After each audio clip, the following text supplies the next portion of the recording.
ये भरोसा है बीजेपी को भी, जेडीयू को भी, हिंदुस्तानी आवाम मोर्चा को भी, वीआईपी पार्टी को भी, यानी एनडीए के जो जितने दल हैं जो सरकार में शामिल हैं उनको भी भरोसा है कि मध्यावधि चुनाव होगा। मध्यावधि चुनाव को लेकर कहीं अब सत्ता पक्ष के लोग भी तो नहीं सीरियस हो चुके, क्योंकि ये तो विपक्ष ही लगातार कह रहा है कि मध्यावधि चुनाव होगा। क्योंकि देखिए, भारतीय जनता पार्टी सत्ता पक्ष में है, चल रहा है सहयोग कार्यक्रम, जनता दरबार जारी है।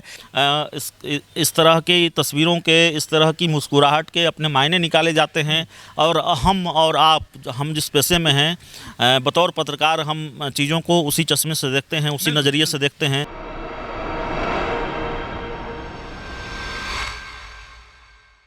नमस्कार, आप देख रहे हैं डीटीवी भारत और मैं हूं आपके साथ ऋतिक। बिहार में जनता दरबार अब लगने लगा है। पहले मुख्यमंत्री नीतीश कुमार ही जनता दरबार लगा रहे थे, लेकिन अब बिहार में जितनी भी राजनीतिक दल हैं, कुछ को छोड़ के वो जनता दरबार लगा रही है। कुछ ने तो लगाना भी शुरू कर दिया है और कुछ ने ऐलान कर दिया है। इस पर बात करने के लिए हमारे साथ आज हमारे सहयोगी अभिषेक हमारे साथ जुड़े हैं। अभिषेक, बिहार में जनता दरबार इतना लगाया जा रहा है, फरियादी जाते हैं फरियाद लेकर कि भाई समस्या का समाधान होगा। समाधान कहाँ होगा? अब देखिए, जेडीयू में जनता दरबार लगाया जा रहा है, बीजेपी जनता दरबार लगा ही रही है, सहयोग कार्यक्रम जारी है बीजेपी के प्रदेश कार्यालय में, तमाम मंत्री लोग आते हैं। मुख्यमंत्री नीतीश कुमार हर सोमवार जनता दरबार लगा रहे हैं। अब फिर एक बार आज सहयोगी दल हैं सत्तारूढ़ की, हम हिंदुस्तानी आवाम मोर्चा, उनके प्रमुख जीतन राम मांझी, एक और ऐलान पार्टी ने कर दिया है कि हम भी लगाएंगे जनता दरबार। क्या ये जनता दरबार, अब देखिए ना, सहयोगी दल को छोड़ के तेज प्रताप यादव ने भी कहा था कि हम जनता दरबार लगाएंगे, हालांकि फिलहाल वो दिल्ली में है, लेकिन जनता दरबार अब देखिए सहयोगी दल के लोग अलग अलग लगा रहे हैं। ये आगामी चुनाव में, अगर हम देखें, आगामी चुनाव में अपनी अपनी साख को मजबूत करने की बात तो नहीं है। देखिए, वैसे भी सिर्फ जनता दरबार का मामला नहीं है, बिहार के दूसरे राजनीतिक घटनाक्रम को भी आप देखेंगे तो ऐसा लगता है जैसे बिहार चुनावी मोड में है। मैं इन दिनों जब बीरचंद पटेल पथ को देखता हूं तो मुझे यही लगता है कि जैसी तस्वीरें हम चुनाव में देखते हैं, चुनाव के दौरान देखते हैं, गाड़ियों से, बैनरों और पोस्टरों से वो पटा पड़ा होता है, कमोबेश वही तस्वीर हम बीरचंद पटेल पथ, चूँकि उसी रास्ते से दफ्तर भी आना जाना होता है, तो मैं देखता हूं तो बिहार चुनाव के मोड में नज़र आता है। और तेजस्वी यादव और चिराग पासवान तो कम से कम भविष्यवाणी कर ही चुके हैं कि बिहार में मध्यावधि चुनाव होंगे। तो क्या ये भरोसा है बीजेपी को भी, जेडीयू को भी, हिंदुस्तानी आवाम मोर्चा को भी, वीआईपी पार्टी को भी, यानी एनडीए के जो जितने दल हैं जो सरकार में शामिल हैं उनको भी भरोसा है कि मध्यावधि चुनाव होगा, ये सरकार 5 साल तक नहीं चलेगी और इसलिए ये सब तैयारी है। क्या रणनीति है, चुनाव की रणनीति है, चुनावी रणनीति है? आखिर जनता दरबार अलग अलग क्यों, इस पर भी सवाल उठते रहे हैं। पहले क्या होता था? पहले जनता दरबार मुख्यमंत्री नीतीश कुमार लगाया करते थे और जाहिर है वो सरकार के सुप्रीमो हैं, सभी मंत्रियों के बॉस हैं और वो जनता दरबार लगाते थे और उनके जनता दरबार में जिन जिन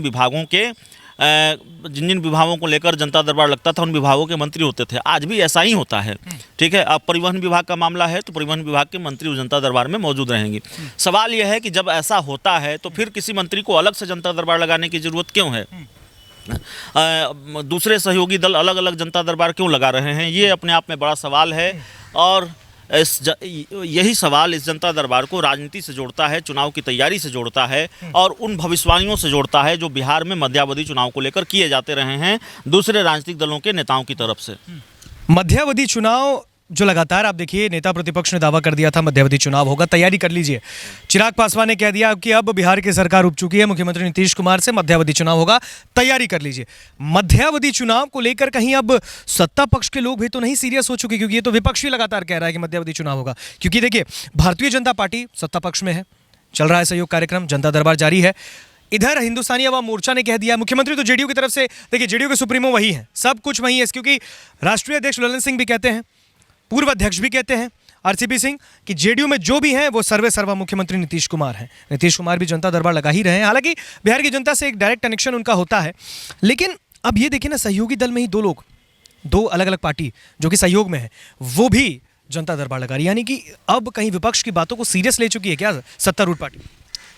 देखिए, सीरियस नहीं है, लेकिन देखिए सियासत होती है।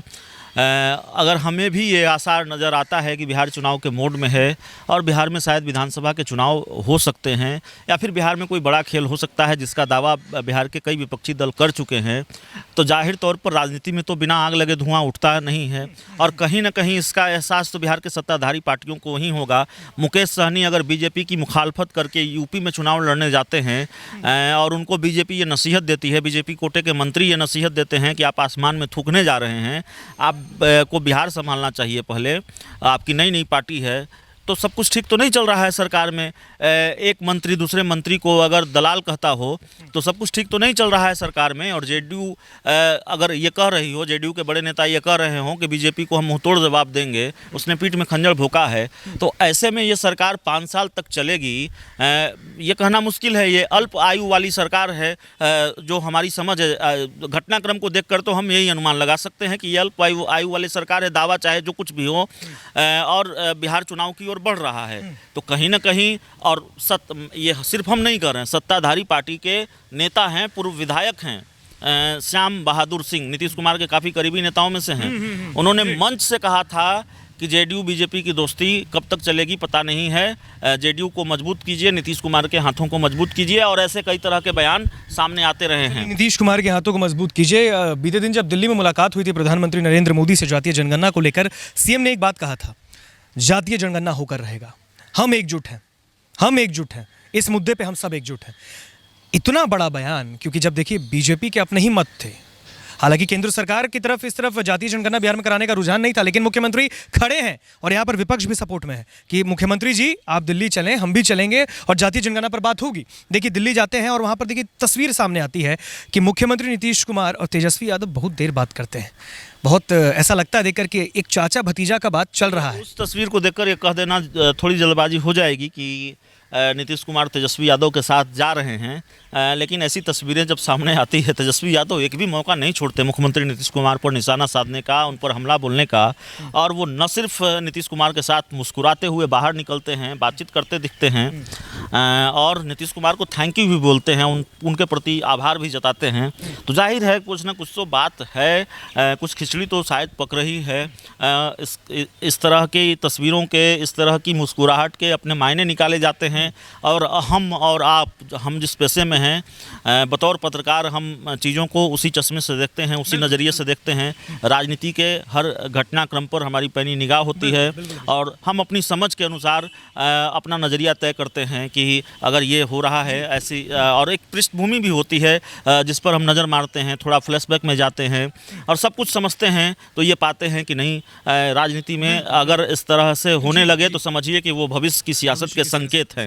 बिल्कुल, बहुत बहुत शुक्रिया अभिषेक, हमारे सहयोगी हमारे साथ जुड़े थे। और जो हालात अभी चल रहे हैं बिहार की राजनीति में हम सब ने देखा है, और अब जनता दरबार एक नया स्टाइल बिहार में चल रहा है। आप देखिए बिहार में नीतीश कुमार मुख्यमंत्री हैं, वो जनता दरबार लगा रहे हैं, और अब देखिए आप भारतीय जनता पार्टी लगा रहा है, सहयोग कार्यक्रम जारी है बीजेपी के दफ्तर में। और उसके बाद विपक्ष के भी लोग, आप देखिए तेज प्रताप यादव ने आरजेडी में प्रदेश कार्यालय में जनता दरबार का ऐलान कर दिया था। इधर हम के जो सुप्रीमो है जीतन राम मांझी, उन्होंने कह दिया कि हम जनता दरबार लगाएंगे, इसका ऐलान उन्होंने कर दिया। यानी कि हर एक पार्टी अब कहीं ना कहीं सीधा जनता से संपर्क करना चाहती है, सीधा डायरेक्ट मासेस से कम्युनिकेशन। अब देख सकते हैं आने वाले टाइम में ये क्या कुछ बताता है, क्या मध्यावधि चुनाव होंगे, ये तो आने वाला वक्त बताएगा। फिलहाल मुझे दीजिए इजाजत, देखते रहिए DTV भारत। नमस्कार।